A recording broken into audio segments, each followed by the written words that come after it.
E aí pessoal, professor Victor Matos aqui de novo. Conforme prometido no último vídeo, eu traria mais questões aqui, mais vídeos debatendo questões sobre noções de informática para concurso público, além de outros conteúdos relacionados ao meio da informática, segurança cibernética e afins. Então hoje, para o meu segundo vídeo, eu elenquei e separei mais 10 questões, tá legal? Especialmente aí do assunto de sistemas operacionais, especialmente também do Windows 7, que apesar de ser um Windows um pouquinho mais antigo, ainda é muito cobrado nos concursos públicos, e vocês vão ver, de acordo com as questões que eu separei aqui, que são questões de concurso com anos recentes. Então, sem mais delongas, vamos partir aqui para o nosso vídeo e para as nossas primeiras questões. A nossa primeira questão é um clássico, tá? E ela caiu no concurso da Petrobras, através da banca Sesgran-Rio, no ano de 2014.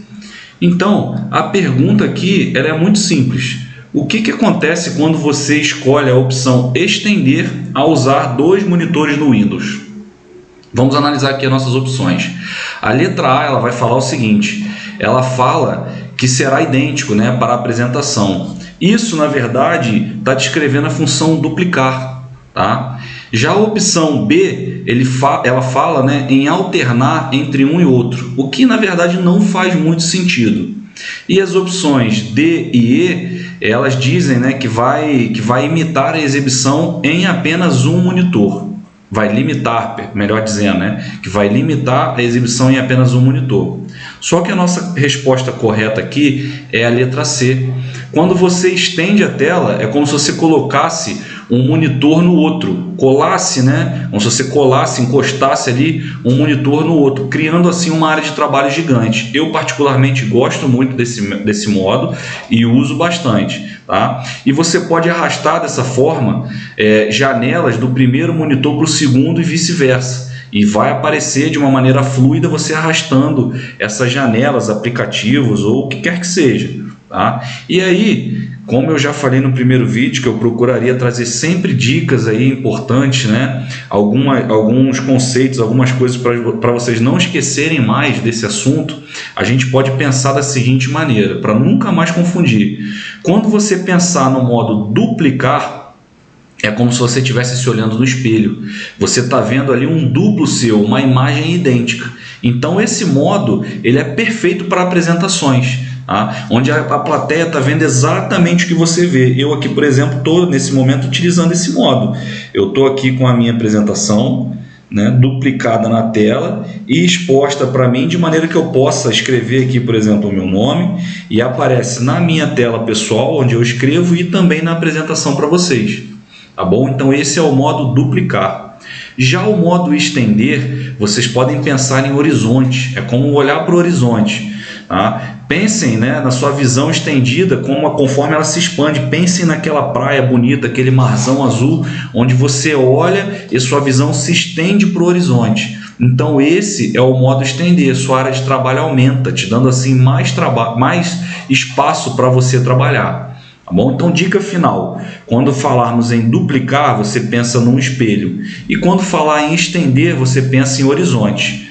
Gravaram? Então, vamos só confirmar aqui o nosso gabarito. A alternativa correta é a letra C, que diz o que? Ficará estendida pelos 2 monitores, como uma continuação, permitindo arrastar ícones, janelas e outros objetos de um monitor para outro. Legal, pessoal? Vamos para a próxima. A questão número 2, ela vai falar aí do famoso prompt de comando, né? Essa daqui caiu no concurso do Banco do Brasil, também com a banca Sesgran-Rio, no ano de 2014. Só que aqui o examinador praticamente deu a resposta no enunciado, tá? A questão ela diz o seguinte, ela descreve um técnico pedindo para um usuário abrir o prompt de comando. O prompt de comando, aqui temos aqui, ó, uma janela que abre o prompt de comando. E a pergunta é o seguinte, né? Qual programa, qual aplicativo do Windows a gente executa para abrir o prompt de comando, ou a famosa tela preta dos hackers aí, né? Que a gente vê muito em filme, aquela pessoal hackeando sistemas, aquela tela preta no Missão Impossível, né? Então, e a nossa resposta certa qual que é? É a letra E, o cmd.exe, tá? As outras opções ali, elas são para te distrair. O Notepad, ele é o que? Ele é um bloco de notas, o WinLogon é um processo do sistema, mas o programa que abre o prompt de comando é o cmd.exe. E aqui, conforme prometido, a nossa dica de ouro, você vai lembrar do seguinte: quando nós falarmos de prompt de comando, você vai utilizar as próprias letras, né? As 3 primeiras letras aí do programa para lembrar. E a gente pode fazer da seguinte forma aqui, ó. Prompt de...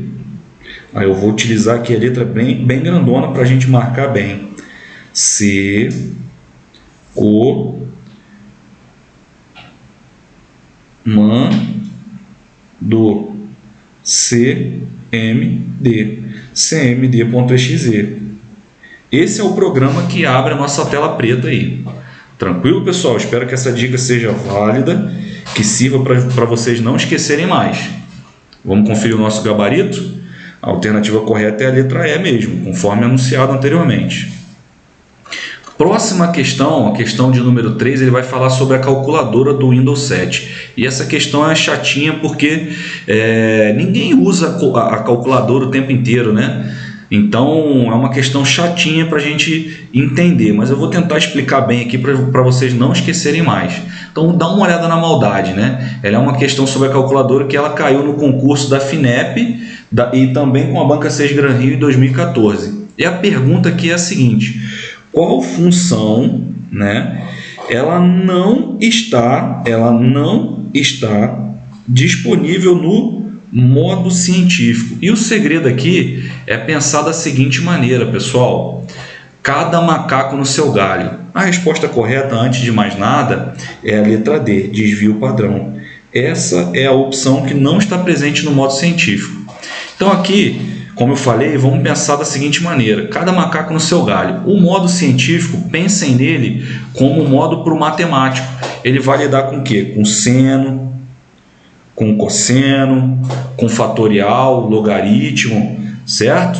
Que a gente tem aqui. E são coisas da ciência, né? Pensem no matemático, modo científico. Então essas são opções que estão presentes, pessoal. Assim como o resto da divisão. Então por que o desvio padrão não está presente? Conforme eu falei, vamos lembrar aqui do cada macaco no seu galho. Deixa eu tentar marcar melhor, que eu risquei bastante aqui para não ficar tão confuso, tá? Já o modo programador, né, o outro modo da calculadora, ele é um modo do engenheiro de software. Ele vai lidar com binário, com hexadecimal e também com o resto da divisão, tá? Então, já o modo estatístico da calculadora, você lembra lá do pesquisador do IBGE. O que o pesquisador do IBGE ele precisa fazer? Ele vai lidar com média, com soma e, claro, também com o desvio padrão. Essa questão ficaria aqui entre essas duas, né? O desvio padrão e o resto da divisão. Mas quando a gente vê do desvio padrão, você lembra do modo estatístico, lembra lá do pesquisador do IBGE. Tá legal? Esse modo aqui do desvio padrão, essa é a resposta correta, é o nosso gabarito e é o modo que não está presente no modo científico da calculadora. Mais uma vez, para a gente reforçar, se a questão ela falar de estatística, tá? Como o desvio padrão, por exemplo, ou os outros modos que eu citei, você vai lembrar do modo estatístico da calculadora. Esse modo é o especialista no assunto de estatística. Tá? A alternativa correta aqui é a letra D, do desvio padrão. E a nossa próxima questão, a questão número 4, ela vai falar sobre caracteres, né? O cerne da questão aqui, a gaivota, ela vai estar, quando eu falo gaivota é por causa do símbolo aqui, pessoal, parece uma gaivota. Ela vai estar no quê? Em caracteres proibidos em nome de arquivos no Windows, tá bom? E ela é uma questãozinha clássica aí para eliminar candidato, porque realmente também não é fácil de se entender e de se gravar. Essa questão ela caiu na prova da Petrobras em 2014, tá? E ela pergunta o seguinte: qual nome de arquivo não é válido no Windows? E se nós olharmos rápido, né, todos esses arquivos aqui, todos esses nomes de arquivo, eles vão parecer estranhos no primeiro momento. Só que o vilão da coisa aqui, ele está nesses 2 pontos aqui, pessoal. Nós temos 9 caracteres. A dica de ouro dessa questão aqui, tá? A dica para vocês não esquecerem mais é lembrar dos 9 caracteres proibidos em nome de arquivos no Windows, que são eles o seguinte: vou escrever aqui para a gente não esquecer. É o menor que, o maior que, os 2 pontos, que está nesse primeiro arquivo aqui, tá? As aspas duplas, a barra, a contrabarra, o pipe, a interrogação e o asterisco. Vamos contar aqui para ver se não esqueci nenhum. 1, 2, 3, 4, 5, 6, 7, 8, 9. Então são 9 caracteres proibidos, tá bom? E a grande questão dos 2 pontos aqui, que ele é clássico de cair cobrando os 2 pontos, é o seguinte: você lembre sempre dos 2 pontos como o chefe da gangue desses foragidos aqui. Pense da seguinte maneira: esses caracteres são criminosos para nome de arquivos no Windows, e os 2 pontos, ele é o chefe da gangue, pessoal, tá bom? Por quê? Vocês lembrem-se sempre do seguinte: ele já tem um emprego fixo no Windows. Qual é esse emprego fixo dele? É separar a letra da unidade de arquivos, tá? Lembrem-se lá do seguinte: o que caracteriza as unidades de arquivos, né, no Windows é, por exemplo, o C, 2 pontos, tá? O D, 2 pontos, unidade de arquivos ou discos diferentes. Então, principalmente por isso aqui, que os 2 pontos são um caractere proibido em nome de arquivos do Windows. Essa aqui é a grande dica. Lembre-se sempre dos 9: menor que, maior que, 2 pontos, as aspas duplas, tá? A barra, a contrabarra, o pipe, a interrogação e o asterisco. Legal, pessoal? Conseguiram gravar aí? Então, vamos ver aqui o nosso gabarito. E a alternativa correta é a letra A, planejamento, 2 pontos aqui, 2014.txt, por causa dos 2 pontos no nome do arquivo. Vamos partir para a nossa próxima questão, tá? E aí é uma questão que ela trata do seguinte, né? O dono do pedaço aqui, os tipos de usuário, quem que manda na área, né? Então essa questão, ela vem direto do concurso aí do BNDES de 2013. E a questão, ela descreve um super usuário, o camarada aí, o cara que pode instalar, desinstalar, mudar a segurança, mexer nas contas dos outros, enfim, ele é o dono do computador, é o dono do sistema. E que tipo de usuário é esse? Sem mistério aqui, pessoal, tá? A resposta correta aqui é a letra D, é o administrador, tá? No Linux nós temos o root, tá? Isso aqui para o Linux. E no Windows é o administrador. Esse aqui é o cara do sistema Windows, tá bom? Então, superusuário é um termo mais comum até no modo Linux. Como eu citei aí, ele é o famoso root do Linux, tá bom? Mas no Windows também, quem tem todos esses poderes aí é o administrador, tá? A grande dica de ouro para essa questão aqui é a gente não esquecer mais. Pensem aí no seguinte: a chave do prédio, tá? Pensa no Windows como um prédio e existe o usuário padrão, tá? Ele só tem o quê? Ele só tem a chave do seu próprio apartamento e mais nada. E existe o administrador do prédio, né? Ele é quem? Ele é o síndico. É ele que tem a chave mestra ou todas as chaves para abrir e trancar tudo, tá? Ele pode entrar em qualquer apartamento, ou seja, ele acessa todos os arquivos, ele pode fazer reformas, ou seja, instalar programas, e ele pode até expulsar um morador nesse caso. Falando do Windows, seria o quê? Excluindo contas. E esse cara, quem que é? É o administrador. O administrador, a gente pensa lá no síndico do prédio. Legal, pessoal? Então, vamos ver o nosso gabarito aqui. A alternativa correta é a letra D, o administrador. Próxima questão, questão de número 6, né? Links e mais links aí. Vamos ler o que a nossa questão traz, né? Essa questão ela foi do concurso do IBGE de 2013, também da Sesgran Rio, e ela fala sobre aqueles links que nós criamos para acessar rapidamente arquivos e programas. Como esses links se chamam?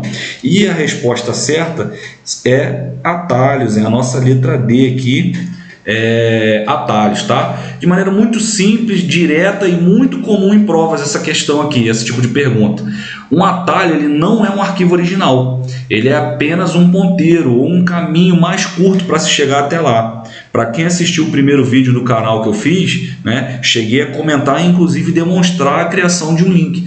Você tem o arquivo instalado, ele está na pasta de origem dele, mas para que você não precise ficar toda hora acessando aquela pasta, vai lá em C2 arquivos de programa, né, e procurar por esse arquivo lá, você cria um atalho para esse arquivo na sua área de trabalho, por exemplo. Então fica de maneira mais simples, mais acessível para você acessar o arquivo que você quer ou o programa que você quer. E a nossa dica de ouro para essa questão aqui é o seguinte: pensem na placa de trânsito, tá? Qual que é o ícone de um atalho? Ele é uma pequena seta em curva, né, no canto do arquivo. Vamos imaginar aqui o arquivo quadradinho, eu não desenho bem, me desculpe por isso. Tá? A gente tem o nosso arquivo aqui, o nosso aplicativo, e no canto inferior esquerdo normalmente você vai ter essa setinha aqui, ó, essa setinha aqui em curva indicando se tratar de um atalho, tá?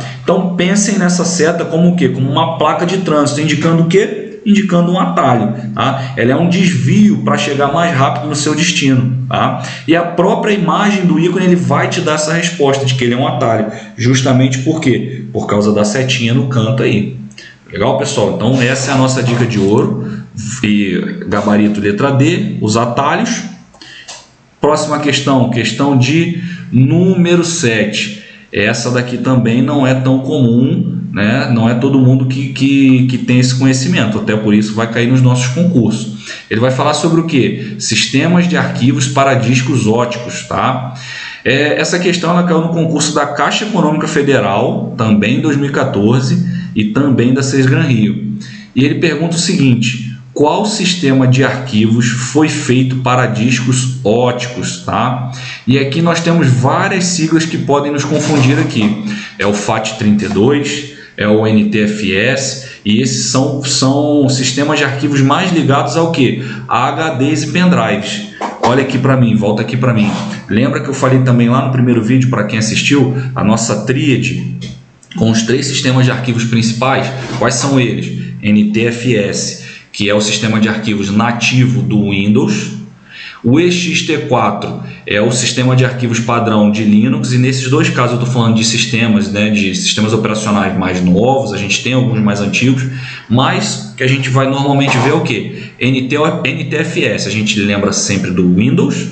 O ext4 a gente já vai lembrar direto do Linux, tá? E o FAT32, via de regra, a gente vai lembrar de quê? Puxa na memória aí para quem assistiu o primeiro vídeo, a gente vai lembrar de pendrives. Só que nesse caso a nossa questão está perguntando do que? Discos ópticos. Então é um sistema de arquivo não tão comum, tá legal? Vamos voltar para a nossa questão aqui. É um sistema de arquivos não tão comum. E a nossa resposta aqui, qual que é? É a letra E. UDF, pessoal, tá? Dica de ouro aqui, dica de ouro. A gente pode lembrar de quem aqui, quando nós virmos aqui UDF? A gente lembra lá, se a gente está falando de discos óticos, você pode lembrar do que? Do DVD. E aí no DVD ele tem o que? Ele tem aqui justamente, né, a letra D, pessoal, tá? Então eu sei que é difícil decorar todas as siglas, então a gente precisa desses macetes, né, dessas dicas aqui para poder associar, lembrar de maneira mais fácil. Lembra sempre do UDF como vamos lá, disco de filme. Então você vai lembrar do UDF como um disco de filme, tá? A sigla dessa maneira fica fácil de lembrar. Caso você não lembre disso tudo aqui, você pode pegar a letra D aqui também e já fazer uma ligação com o DVD. Então, quando nós estivermos falando de discos óticos, né, sistema de arquivos concebido para ser empregado em discos óticos, a gente está falando do UDF. Beleza, pessoal? Agora com essa daqui, com essas 3 palavrinhas aqui, vai ficar fácil de você lembrar e não vai esquecer mais, tá? A gente viu lá no nosso primeiro vídeo, então, NTFS, EXT4, FAT32, falamos sobre a tríade principal dos sistemas de arquivos, podemos dizer assim, e nesse segundo vídeo estamos aprendendo mais uma para também não esquecer mais, que qual é? Um disco de filme, ou o UDF, que é um sistema de arquivos próprio para discos ópticos. Tá legal? Vamos seguir aqui com o nosso gabarito, letra E, UDF, e vamos partir aqui para a nossa próxima questão de número 8, que ele vai falar sobre o que? Mudança de resolução de tela. Essa questão aqui também da SESGran Rio do ano de 2014, ela é um pouquinho traiçoeira, tá? O usuário ele quer mudar a resolução da tela a partir do painel de controle, tá? Do painel de controle. Essa parte aqui do painel de controle, ela é clássica, né? Ela vai controlar muita coisa no nosso computador. Quando nós queremos, por exemplo, controlar dispositivos e impressoras, por exemplo, nós vamos lá no painel de controle, né? Quando a gente quer fazer o quê? Quando a gente quer desinstalar um programa no Windows, a gente também vai lá no painel de controle, não é assim? Então essa questão está perguntando aqui relacionada ao painel de controle. Só que qual que é o detalhe aqui? Qual que é o pulo do gato, tá? Qual ícone te leva ao caminho mais curto, tá? E o jeito mais rápido de todos seria o que? Clicar com o botão direito na área de trabalho, tá? Só que a questão, ela exige que seja pelo painel de controle. E lá dentro existe um ícone chamado vídeo ou display, dependendo do idioma do sistema. E ele não está nessas opções. Então, qual que é o melhor caminho? Através do painel de controle, pessoal. A gente não pode esquecer, tá? Que ele vai te fazer imaginar o que? Mais uma vez, clicando lá com o botão direito na área de trabalho, né? E clicando lá através desse atalho, só que ele quer o painel de controle, então a gente tem que ficar atento, né? Então a nossa resposta correta aqui é a letra C, personalização. Dentro das opções lá do painel de controle, a gente tem lá personalização e a forma para se fazer essa mudança na resolução da tela do seu monitor, tá legal? Lá você vai ter um link direto para as configurações de vídeo. Então painel de controle, personalização e vídeo. Aqui é uma pegadinha realmente. Mas aí você pensa da seguinte maneira, ó, a nossa dica de ouro para essa questão aqui. Você lembra de tudo que enfeita a tela. Então você vai pensar o seguinte: tudo que muda a aparência da sua área de trabalho está em quê? Em personalização lá do nosso painel de controle. Tá? O painel de parede, o papel de parede, a cor da janela, os sons e a nossa resolução de tela, que muda como tudo aparece no nosso computador. Então, se a prova te der a opção vídeo, vá, né, em quem cuida da beleza da tela, personalização. Beleza, pessoal? Nossa dica de ouro aqui, essa questão realmente tinha um detalhezinho mais chato, então a gente lembra sempre daquela opção na área de trabalho, botão direito, só que ele queria especificamente do painel de controle. Nosso gabarito, né? Letra C, personalização. E agora a questão de número 9, onde fica a área de trabalho, né?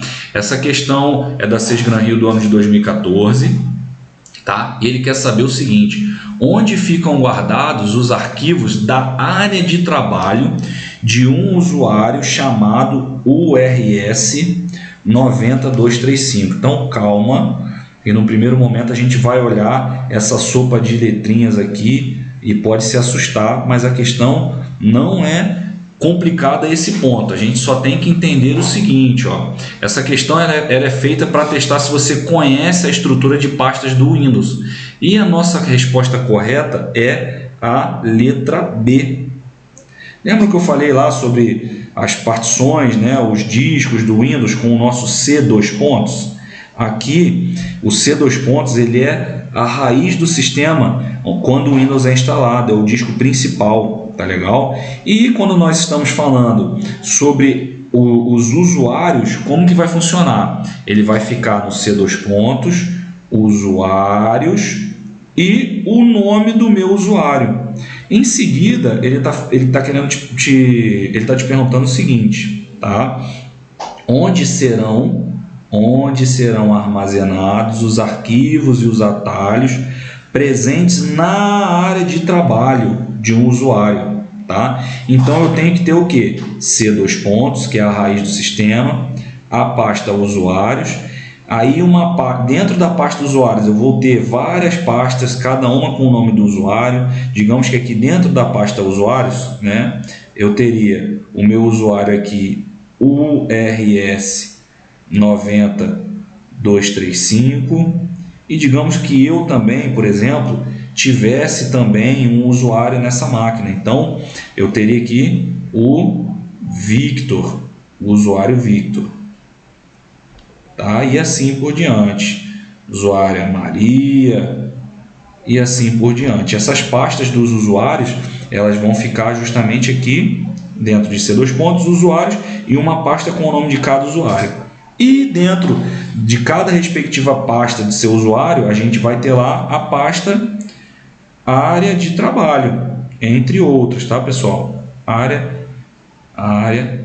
de trabalho. Opa! Área de trabalho. Então, como ele perguntou para a gente onde ficarão os arquivos, os atalhos e tudo mais desse usuário aqui, o RS 90235, o caminho padrão você tem que lembrar o seguinte: lembre-se do C2 pontos, usuários, e depois uma pasta com o nome do próprio usuário e também a área de trabalho. Aí fica simples de lembrar, tá legal? E aí, né?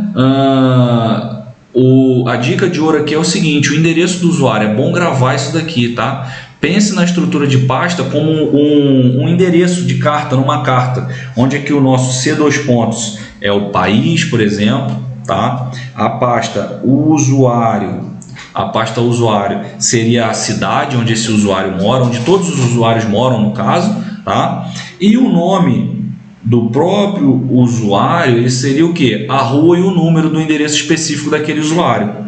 Já a pasta área de trabalho aqui seria o que? Um cômodo da casa, onde ele deixa suas coisas mais utilizadas. A pasta área de trabalho é o cômodo da casa, onde esse usuário deixa as coisas que ele mais usa, que são justamente o que? Os arquivos e os atalhos, né, presentes aqui na área de trabalho dele. Beleza, pessoal? Vamos partir aqui para a próxima questão, então. Não se esqueçam desse caminho padrão. Isso aqui é muito requisitado aí. Então, vamos partir para a próxima questão. Gabarito aqui, letra B. E a próxima questão, ele vai falar sobre o quê? De senhas de Wi-Fi mais fracas, né? E para a gente fechar aqui com chave de ouro, é uma questão de segurança que caiu no concurso da Transpetro de 2014, aí, através da banca 6 Gran Rio também. E ele vai falar o seguinte: qual o esquema de segurança, né, de rede sem fio é obsoleto e vulnerável? As bancas, pessoal, amam esse tipo de pergunta relacionada à segurança, tá? Então, entre o WEP, o WPA e o WPA2, a resposta é sempre o que? O WEP, tá? Vai ser sempre aqui o WEP. Beleza, pessoal? Porque ele foi o primeiro padrão e ele é cheio de falhas, tá? Ele é antigo, então ele é facilmente quebrado hoje através de ataques de hackers, esse padrão aí, o WEP, tá? Você vai lembrar o seguinte, na nossa dica de ouro aqui, você vai lembrar o seguinte: o WEP, ele é o vovô do Wi-Fi, ele é o padrão mais antigo, pessoal, tá? Então você vai pensar o seguinte: A dica final aqui é uma sigla para a sigla. Pense um app como o seguinte, ó. Pense aqui em um app como o seguinte: wireless extremamente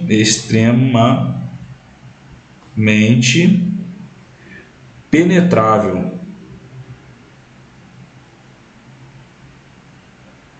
Os testes de segurança relacionados a redes, né, a computadores, eles são chamados testes de penetração, tá? Então você vai lembrar aqui do app como wireless extremamente penetrável. Lembrando dessa frasezinha aí, você nunca mais esquece disso daqui. Sempre que você vê o app dentro das opções, vai ser sempre ele, pessoal, tá? E lembra do seguinte, né? Lembra dessa sigla, ou então, se você preferir, lembra também do que eu falei antes. Pensa que o app, ele é o vovô dos protocolos de segurança aí do Wi-Fi. Ele veio primeiro, ele é mais antigo e, coitado, ele já está fraco e cheio de vulnerabilidade. Então ele é o mais vulnerável, tá? Se a questão falando é obsoleto, antigo, fraco, vulnerável, mais uma vez, vai ser o app. Beleza, pessoal? Então, volta aqui para mim. Pergunto para você, o que vocês acharam dessas dicas? Acharam as questões muito fáceis? Muito difíceis? O que vocês acharam aí? Para alguns que já têm um conhecimento mais avançado de informática, eu tenho certeza que essas questões parecerão simples, apesar de ter algumas aqui que, mesmo para os usuários mais avançados, elas podem se tornar pegadinhas, tá? Como a da calculadora, por exemplo, não é simples de lembrar. Tá legal? Mas eu espero que o meu conteúdo que eu estou trazendo aqui no canal seja válido, ajude você a passar no seu concurso e, como uma maneira de agradecimento, se você gostou do conteúdo, se isso aqui foi válido para você, o que eu peço? Deixe a sua curtida no vídeo, tá? Faça um comentário, comente sobre as questões, comente alguma coisa que você possa não ter entendido aqui, tá? Mande outras questões que você tenha curiosidade para que a gente possa discutir aqui no canal. Fale sobre assuntos específicos, o que você quer que eu fale no próximo vídeo. Tudo isso aí é muito válido, ajuda e incentiva que eu continue fazendo vídeos aqui para trazer conhecimentos e um conteúdo valioso, assim espero, para vocês. Tá bom? Então, fiquem com Deus e até a próxima.